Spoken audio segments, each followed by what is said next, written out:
മലക്കളുടെ ദുആ കിട്ടാനുള്ള മൂന്നാമത്തെ വഴി നിസ്കരിച്ച സ്ഥലത്ത് തന്നെ ഇരിക്കലാണ്.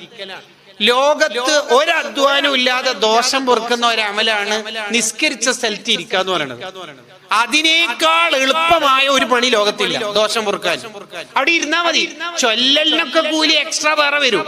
ആ നിസ്കരിച്ച സ്ഥലത്ത് ഇരുന്നാ മതി എന്നാൽ തന്നെ ദോഷം പൊറുക്കും. അള്ളാഹുവിന്റെ മലക്കുകൾ അള്ളാഹിനോട് പറയും, അല്ലാഹു മഗ്ഫിർ ലഹു വർഹംഹു.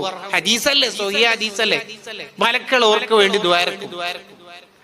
നിസ്കരിച്ച സ്ഥലത്ത് ഇരുന്നാൽ നിങ്ങൾ നോക്കിക്കോ, ഇബ്ലീസ് വിടൂല എന്ന് പറഞ്ഞാൽ വിടൂല. നിസ്കരിച്ച സ്ഥലത്ത് ഇരിക്കാൻ ഇബ്ലീസ് വിടൂല. നിങ്ങൾ ഇന്ന് ഇപ്പൊ പോയിട്ട് ഇശാ നിസ്കരിച്ചു നോക്കിയേ, അടി ഇരിക്കാൻ കഴിയുന്നുണ്ടോ നോക്കിയേ. അല്ല മോനെ, നീ ഇങ്ങനെ ഇരുന്നാലും സമയം നോക്കുക. ഇബ്ലീസ് ഇടക്ക് ടെക്സ്റ്റ് മെസ്സേജ് അയക്കും, എണീക്കടോ. എന്നിട്ടും എണീക്കുന്നില്ല വാട്സാപ്പ് വോയിസ്, എന്നിട്ടും ഇല്ലെങ്കിൽ വാട്സാപ്പിൽ കോൾ ചെയ്യും. അപ്പൊ പിന്നെ എണീക്കുമല്ല. ഒരു രക്ഷയില്ല. നിസ്കരിച്ച സ്ഥലത്ത് ഇരിക്കാൻ ഒരു നിലക്കും ഇബ്ലീസ് വിടൂല. കാരണം ഇബ്ലീസ് അത്രയും അധ്വാനിച്ചിട്ടാണ് നമ്മളെ കൊണ്ട് തെറ്റ് ചെയ്യിപ്പിക്കുന്നത്. ആ തെറ്റ് പൊറുപ്പിക്കാൻ പറഞ്ഞ ഇബ്ലീസിന് സഹിക്കാൻ പറ്റൂല. അസഹനീയമായ ഒരു കാര്യമാണ്. അതുകൊണ്ടാണ് ഇബ്ലീസ് ആ സമയത്ത് ഇരിക്കാൻ വിടാത്തത്. ഇരിക്കണം കൂട്ടരെ, ചെറുപ്പക്കാരെ, ഇഷ്ടം കൊണ്ടാണ് ഞങ്ങളോട് പറയണത്. നിസ്കരിച്ച സ്ഥലത്ത് ഇരിക്കണം മക്കളെ.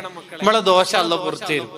ചെയ്തു പോയിട്ടുണ്ടാവും അബദ്ധങ്ങളൊക്കെ ജീവിതത്തിൽ, അതൊക്കെ അല്ലാഹു പുറത്തു തരും അവിടെ ഇരിക്കുമ്പോഴേക്കും.